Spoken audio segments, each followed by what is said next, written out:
Why do you think Vietnam has the lowest obesity rate in the world? What do you consider fat? Sometimes I do hear people say that I should lose some weight.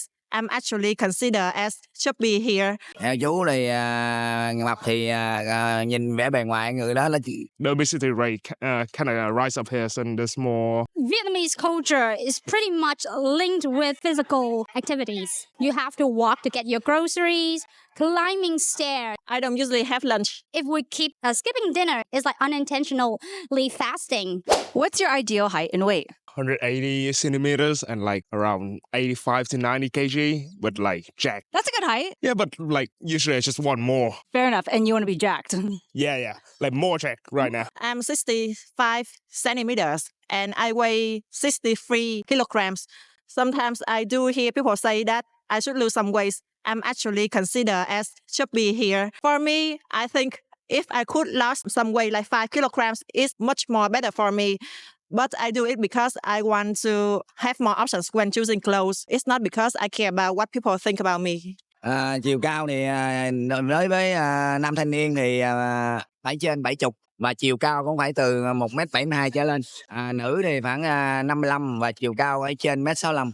For me, an ideal height and weight is not necessarily about numbers. It's about how I feel in my own body, what makes me comfortable, confident, and what makes me feel energetic. It's not necessarily focusing on looking slim. What do you consider fat? If I go above like 82 kg, I would consider myself fat. So like kind of right on the border of it right now. Actually, I'm 83 kg right now. But it's all about body composition too.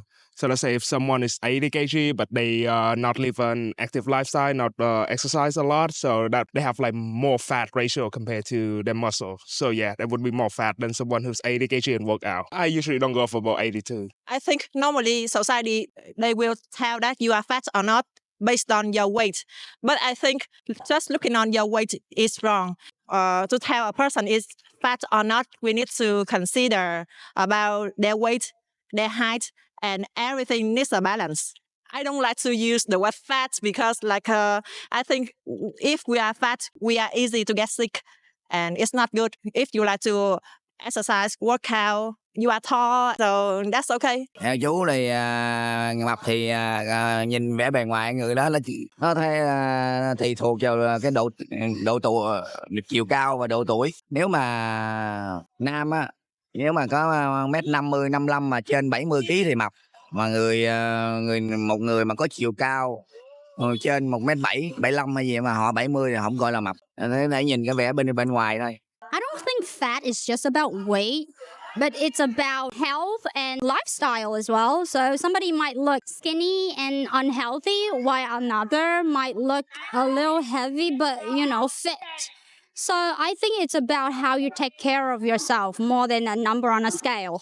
What do you eat in a day, starting with breakfast? So usually, like if I eat at home, if I'm not in a rush or anything, usually 4 to 6 eggs start the day. So like some slices of sandwich, top it up with a bit of cheese and coffee, like black oatmeal. And if I eat outside, just like for banh mi, like the fastest route. And let's say for lunch, I usually have my mom's famous chicken and rice with some soup. In the dinner, I'm gonna have like any type of meat actually, maybe beef, pork, or chicken again. For snack, I usually just have yogurt and fruits. Oh, sometimes I indulge like a lot actually. Like my rule would be like for me and my clients, be like 80% whole food and like 20% of whatever you want. Enjoy life. The 80-20 rule. Yeah. You eat a lot of protein there.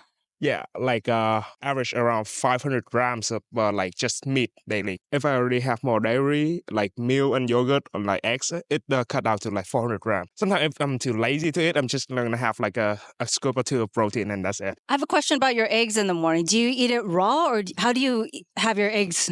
I usually cook it like sunny side up, like with some maybe if I have some mozzarella cheese, like I'm gonna put it on top. I like to enjoy my food. Eggs are good for you. Like it's not gonna raise your cholesterol or anything because in the egg whites already have like a counterbalance to do that. Healthy fat, good for your hormones. Starting with breakfast, usually I go outside, I eat out like pho, broken rice. I don't usually have lunch. In the evening, no matter what I eat, there's always fish, pork, beef with vegetables. So you eat twice a day? Yeah, I eat twice a day. It becomes a habit. For me, in the morning, I'm kind of busy. The time I have breakfast is like 9 or 10 a.m. So do I call it a brunch? I don't know. Yeah, you Maybe. could. You could. In the middle morning and lunch time, so it's hard for me to get another lunch, you know. Thì mỗi ngày ăn làm 2 lần. Buổi sáng thì chú ăn những cái quán bên ngoài, bữa thì bún bò, bữa hủ tiếu, bữa cơm tấm. Rồi bữa tối thì ăn cơm với gia đình nấu món gì mình ăn món đó. For breakfast, something light, like a bowl of phở if I have time, but no, a bowl of nuôi, bánh canh if I have time, broth food. But if I don't, just bánh mì or soy. But I'm leaning toward soy because soy is rice, sticky rice. Then you would feel full a little longer than bánh mì. So like soy keep you full. So I might skip lunch and call it brunch. But if I have a big lunch, I would say cơm is the best. Cơm tấm, cơm suồng, or cơm mẹ nấu, which is your mom cơm. I would say cơm is the best option for lunch. And for dinner, I have to eat dinner. Dinner is the most important meal for Vietnamese people. So I would say something like a whole meal, like a whole Vietnamese meal.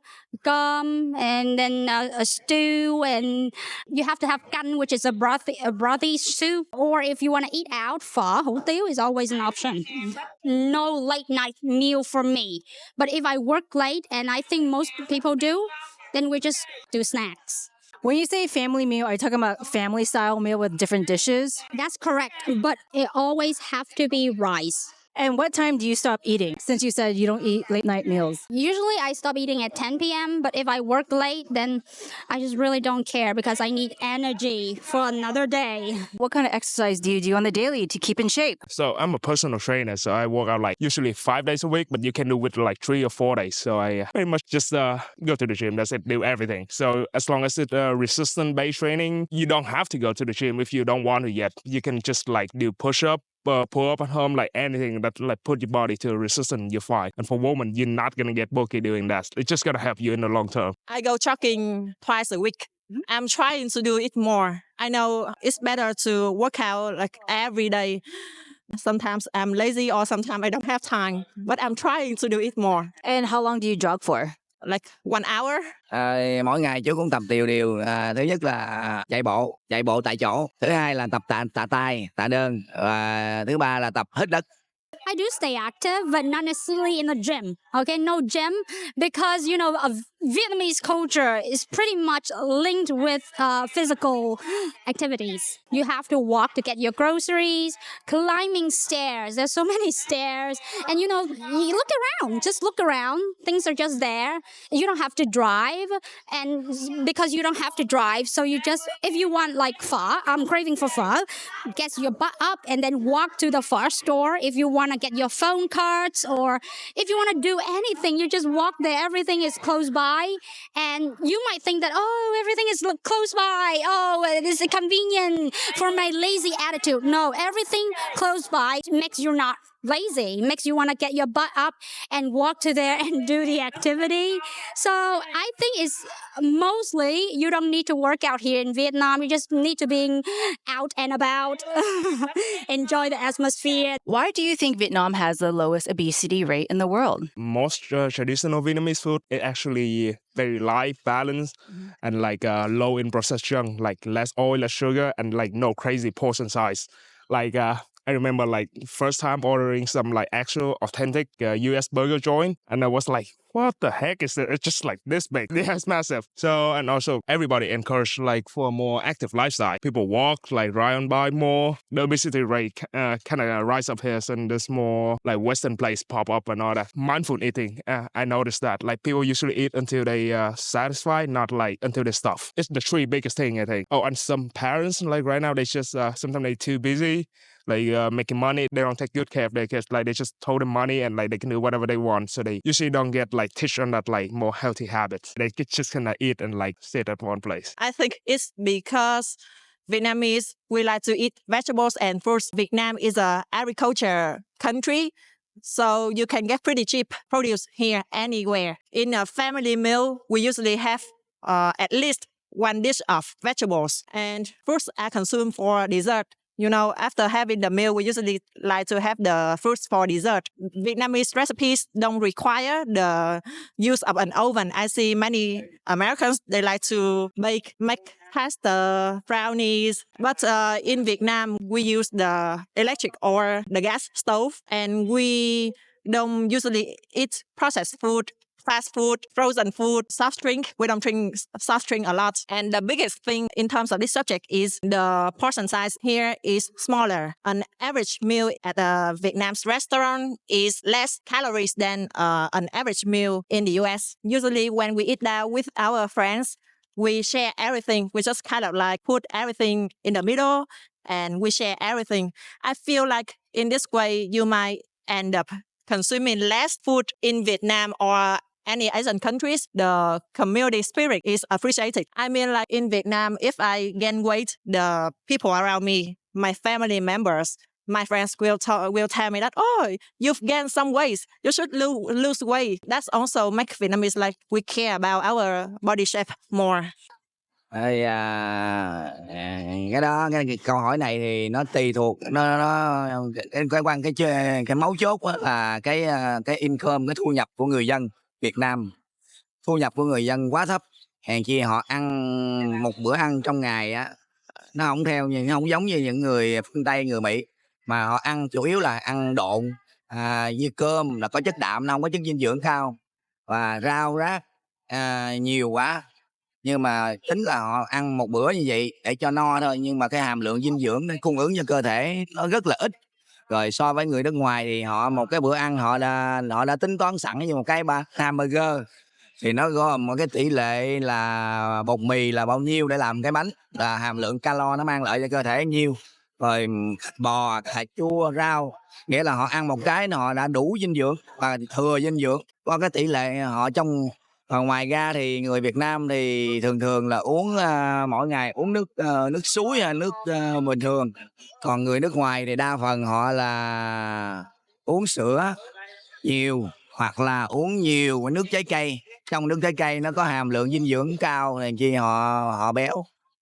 I think the big part of it is what we grow up eating. Vietnamese food is naturally lighter than Western food with all the veggies and herbs, but we have a big subculture called ăn hàng rong, which is snacking vendors or snacking in front of our school gate. So I remember back in primary school, I used to snack a lot, and the last bell rings and then we just go straight to the street or in front of our school gate, shopping, and then to get our bánh tráng trộn, which is rice paper salad, or skewers. Those are very addicting, but doing that could make we skip dinner entirely. And if we keep skipping dinner, it's like unintentionally fasting. Our principal used to ban vendors, like literally banning vendors. For one thing is about health. For the second thing is traffic. It makes our traffic worse when parents picking up kids from their school. So that's why no vendors for health problem and for traffic. But that's a different story though. When you get to university or college, you're college kids and you want something fast, something cheap and convenient as well. So you pretty much rely on snacking. And when you snack too much, you're doing the same thing. You fast and then you skip dinners and then we just go home and too tired for cooking. So what you do? You sleep. That's how we get super skinny. And also one thing that I've been suffered with hyperthyroidism for 7 years. And looking back has a lot to do with my eating habits. The insane amount of sodium and iodine in our food, the doctor said that it messes up with your thyroid and you end up having hyperthyroidism without knowing. And hyperthyroidism, they make you super skinny. And most of teenagers been through that as well. Why Vietnam has the less obesity in the world is that our lighter traditional eating and ăn hàng rong subculture habits, snacking, but it's because of our culture and what we eat. In Vietnam, is it common to have hyperthyroidism? In Vietnam, it's common because of the insane amount of sodium and iodine. So you really have to be skeptical when you eat. Just adjust your eating habit. It's fine. Vietnamese food, like I said, is lighter than Western food. So if you choose your food wisely, you will get away with any disease, actually. Well, thank you so much. That was perfect. That was really good. It was really informative. Yeah. Thank you. Yeah. That's what I think. Yeah, Yeah. sure. It was really good. It was really informative.